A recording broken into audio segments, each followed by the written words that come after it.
I believe we are all created for a purpose that sets your soul on fire, a purpose that serves others. I don't believe we are here to buy all the things that we apparently need to become a better person.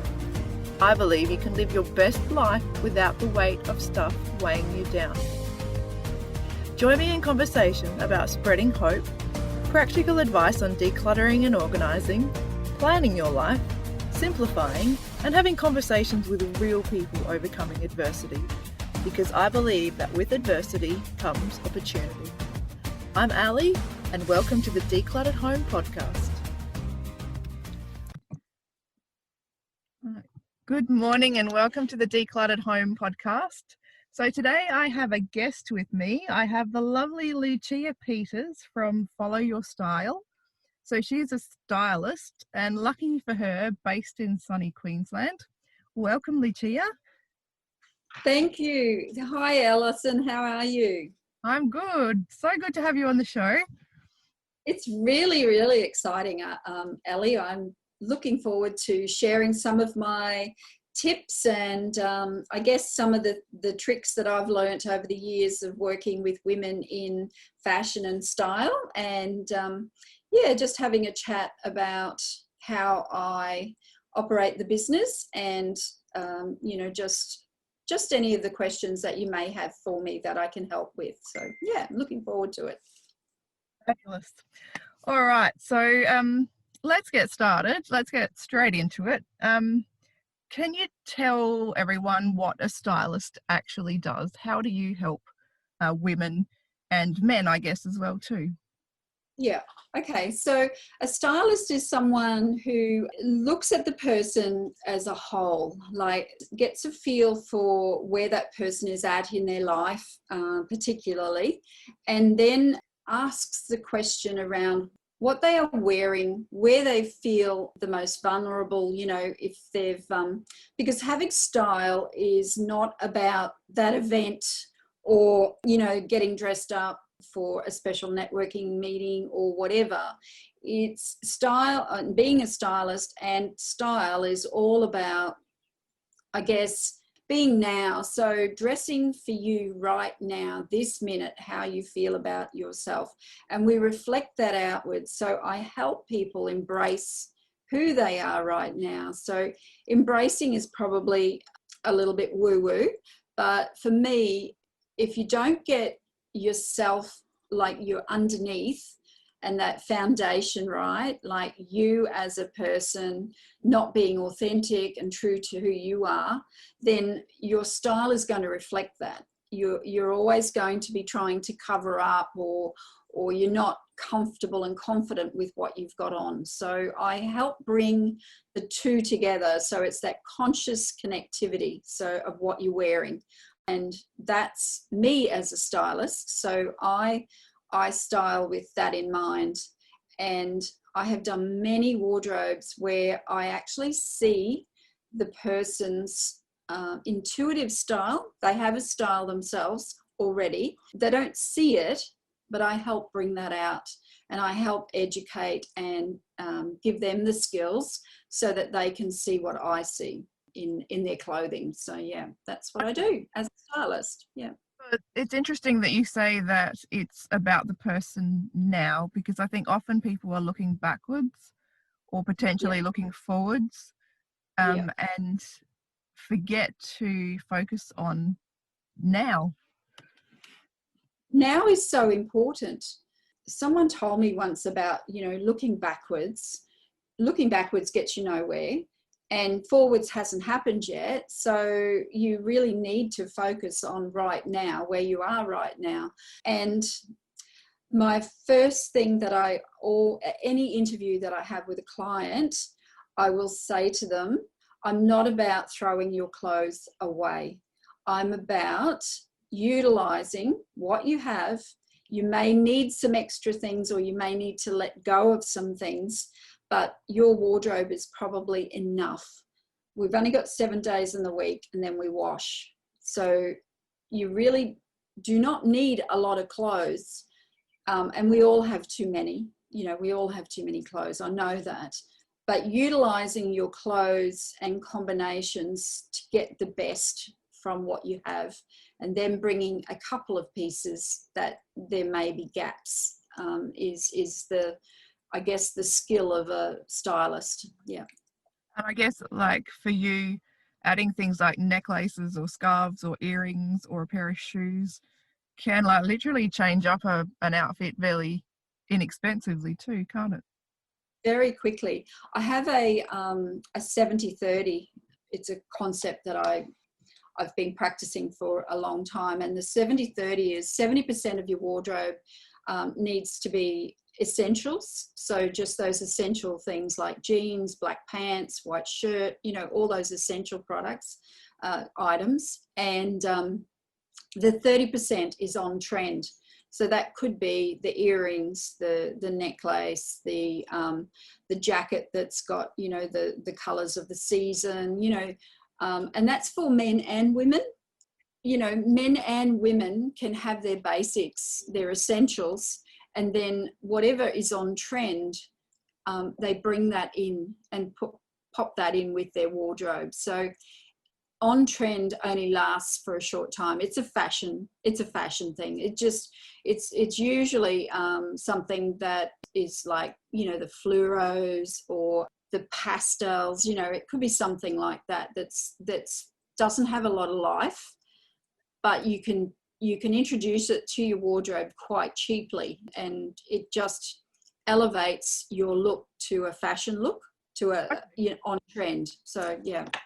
So then if you base your purchases on a 70-30 rule, would you spend more money on the 70% pieces Yes. versus Yes. the 30% 30%. pieces? Yeah. So The you might 30%. go to a Noni B for the 70%, and you might go to Kmart for the 30%.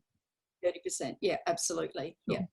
Yeah. And I recommend, you know, when I've done a client's wardrobe, I will recommend specific places, because depending on lifestyle, etc., you know, I can steer them in the right place to buy what they're after. So, you know, there's, you mentioned Noni B. Noni B's to me is kind of like, but you know, then you've got your Jacqueline's, and I really, really encourage people to look in boutiques.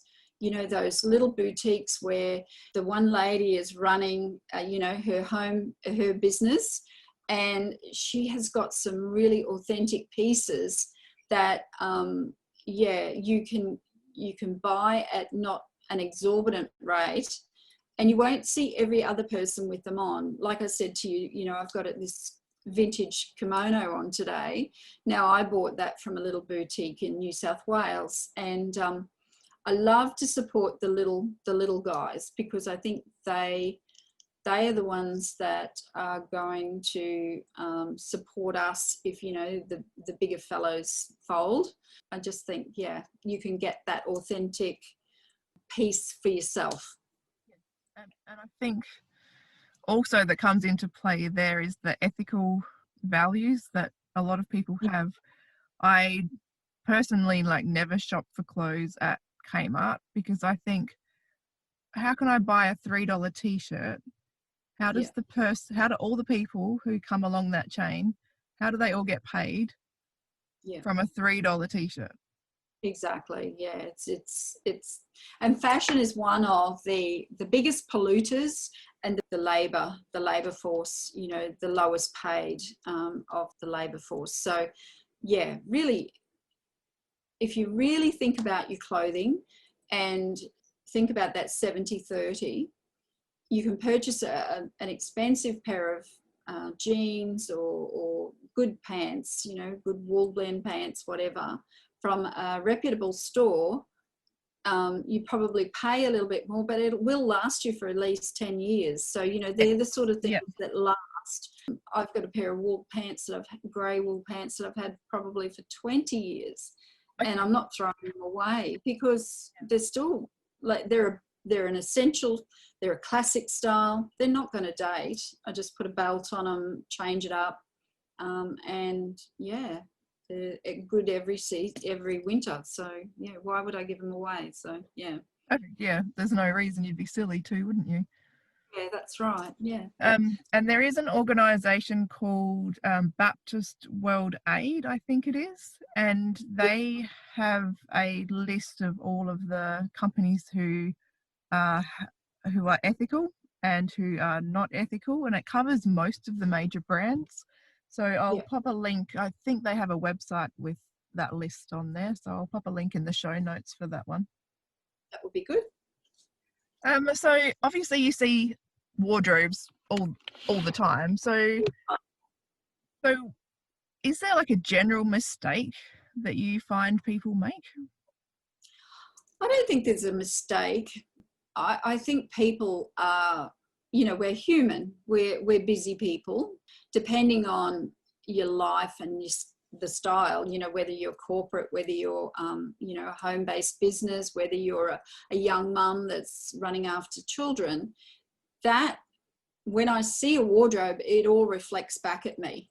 I actually see the busyness or the planning or the strategy in their wardrobe. So I did a wardrobe a few weeks ago, and this lady was corporate, but she's now gone into business for herself, and you can see the transition. You can actually see the transition in the clothes and the reflection back at me of what clothes, so if you're corporate, you've got a lot of structure. You've got a lot of, your clothing represents that as well. If you work from home, you've got a little bit more play. You've still got that corporate style because you'll be networking and etc. So I think for me, when I look at a wardrobe, it's a snapshot of the person. It's actually, I look at it and I just go, wow, this tells me so much about this person. The colors resonate. Yeah, so all of those things I see, like many women I've done wardrobes for. I see blue, I see red, and I probably see a lot of those apricot aquas, those sorts of colors, because we live in Australia. And they're cool colors. So they're colors that help us to feel less, what's the word? Not agitated, but, just that high energy. So we need that coolness. So, yeah, but in winter, it's a different color palette. But yeah, lately, the wardrobes I've done have been a lot of those the aquas and those sort of colors. So, yeah. Good. So I wanted to talk about fashion versus style. So Right. I think there are people who change their wardrobes every season to keep up in the name of fashion, Yeah. whereas I think fashion is quite it's meant to cover everybody. So Yeah. to me, that seems to lack a little bit of personality for each individual. Whereas when you style your own clothes to match your own personality, I think that's far more valuable than following what's on trend. What are your thoughts on that? Okay. Fashion dies. Like fashion is something that comes for 6 months and then it's gone. You might be lucky to have a fashion piece that will last you, 12 months. Even leopard print, if you look at leopard print as a fashion accessory at the moment or a fashion item at the moment, it's changed. Like last winter, it was leopard print and it was a little bit of animal print.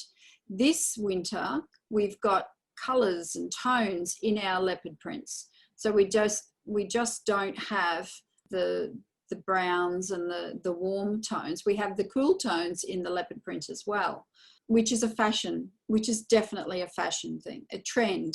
For me, I guess educating women around a style that takes you through the fashion and style trends. So if you've got style, you own, like you've got your classic pieces, you've got your whatever. Then you add those fashion bits with it. So you might go out and buy a top that will help you feel a bit more in fashion, or a scarf. I've seen a lady that's got this amazing scarf, that she puts it with all the essential clothes that she's got in a wardrobe, and it brings it to life, and it's fashion colors, because the colors at the moment are those muted tones, so it brings that into her style. So fashion is passing, but it's also very easy to add a fashion piece to your wardrobe if you have your essential wardrobe. If that answers that, I guess. So yeah. So do you find most people follow fashion? Oh, absolutely. Yeah, absolutely. Yeah.